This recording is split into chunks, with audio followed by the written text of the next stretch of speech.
여야를 연결해서요. 각 당의 현안에 대해서 얘기 들어보는 시간 갖도록 하겠습니다. 먼저 더불어민주당 비대위원을 맡고 있는 신현영 의원 연결해 봅니다. 안녕하십니까?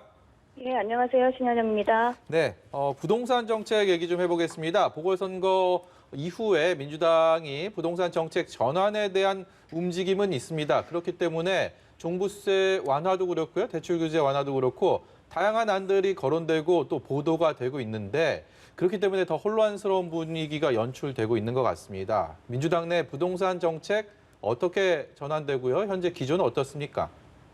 실제로 현재는 부동산 대책에 대해서 다시 되돌아볼 그런 재점검의 시기이다라고 판단하고 있고요. 예. 그렇기 때문에 다양한 의견이 개진되고 있는 것도 사실입니다.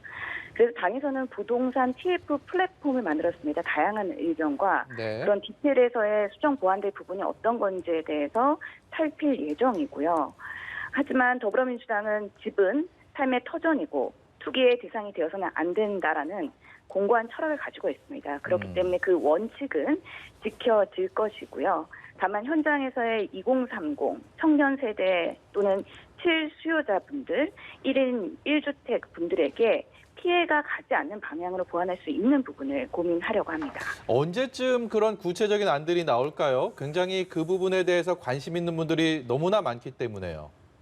예, 물론 빠르게 결정하는 것도 좋겠지만 이번 주에 첫 회의가 열릴 예정인 만큼 실제로는 차근차근 들여다보면서 이때까지의 정책 기조에서의 디테일을 수정하는 과정들은 꼼꼼하게 지켜져야 된다. 그런 만큼 충분히 시간을 갖고 논의할 필요도 있다고 생각합니다. 예. 하지만 우리 국민들께서 많이 민생과 연결된 기다림이 있으시니까 그런 분도 감안해서 최선을 다하겠다는 말씀드리겠습니다. 네. 네, 어제 하루 코로나19 신규 확진자가 800명에 육박했습니다. 하지만 백신 수급이 지연되면서 국민들의 불안감은 계속 높아져가는 상황인데요. 정부는 11월 집단 면역에는 차질이 없을 것이다라는 입장인데 의원님께서는 11월 집단 면역에 대해서 좀 어떻게 바라보고 계시는지 듣고 싶습니다. 네, 실제로 이틀 전에 대정부 질문을 통해서요. 홍남기 부총리와 권덕철 장관에게 직접 확인을 하였습니다. 백신 수급은 기존 계획대로 되고 있는데 4월보다는 5월 그리고 5월보다는 6월에 더 상황이 나아질 것으로 보이고요. 특히나 6월까지 우리 국민의 4분의 1이 맞을 수 있는 상황, 그리고 3분기가 되면 대부분의 우리 국민들이 맞을 수 있는 상황이기 때문에 11월 집단 면역에는 문제 없다라는 게 정부의 입장입니다. 저 또한 이런 물량들이 지속적으로 막 들어오는 경우에는 우리가 목표하는 부분에 상당히 근접하지 않을까라고 예상을 하고 있습니다. 이럴 때일수록 사실은 여야가 힘을 모아서 현재 백신 접종률 높이기 위해 같이 협치를 해야 되는 아주 중요한 시기라고 생각이 듭니다. 백신 수급 문제도 얘기하고요. 그리고 접종 속도를 좀 더 끌어올려야 된다라는 지적들도 있는 것 같은데 어떤 것들이 물론 거기에 대한 가치를 따지는 것이 큰 의미가 있을지는 모르겠습니다만 어느 쪽에 좀 방점을 두고 봐야 됩니까?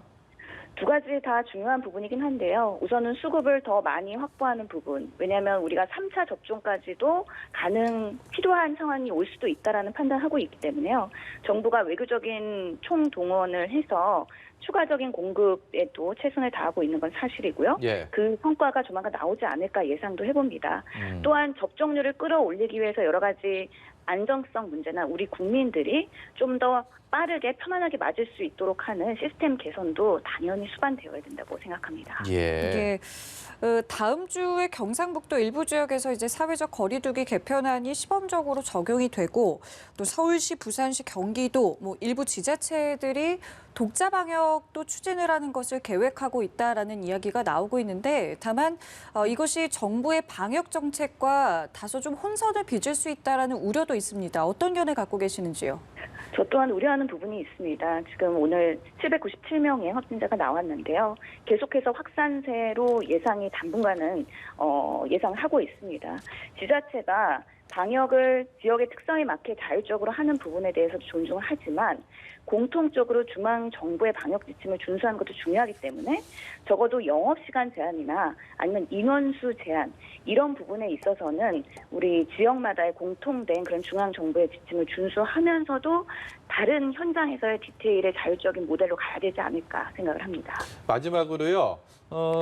러시아 백신이죠. 스푸트니크 V 이 백신에 도입이 되느냐, 그리고 안정성은 어느 정도나 되느냐, 여기에 대해서도 참 말들이 많은 것 같습니다. 어떻게 봐야 되겠습니까?